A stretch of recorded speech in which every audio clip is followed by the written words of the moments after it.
આગામી જગન્નાથજીની 149મી રથયાત્રાને અનુલક્ષીને પોલીસે બંદોબસ્તનું રિહર્સલ કર્યું હતું.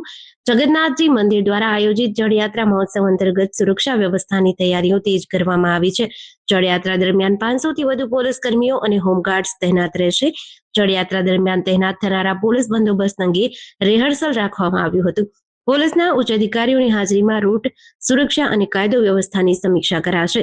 રથયાત્રા પૂર્વે પોલીસ તંત્ર દ્વારા તમામ સુરક્ષા આયોજનને અંતિમ ઓપ આપવામાં આવી હતી.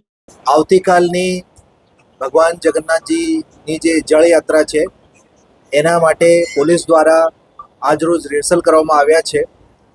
એમાં પોલીસ અધિકારી અને કર્મચારી મળીને 500થી વધારે પોલીસ તૈનાત રહેશે અને રૂટ ઉપર બંદોબસ્ત રહેશે અને ફિક્સ પોઈન્ટ છે.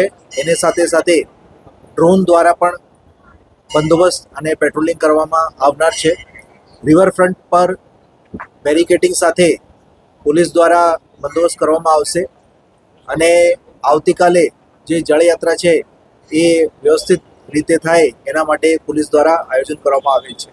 આ વખતે જે 149મી ભગવાન જગન્નાથજીની રથયાત્રા છે એની તૈયારી પોલીસ દ્વારા અત્યારથી ચાલુ કરી દેવામાં આવે છે અને પોલીસ દ્વારા આખા રૂટ ઉપર સદંતર ફૂટ પેટ્રોલિંગ કરવામાં આવી રહી છે.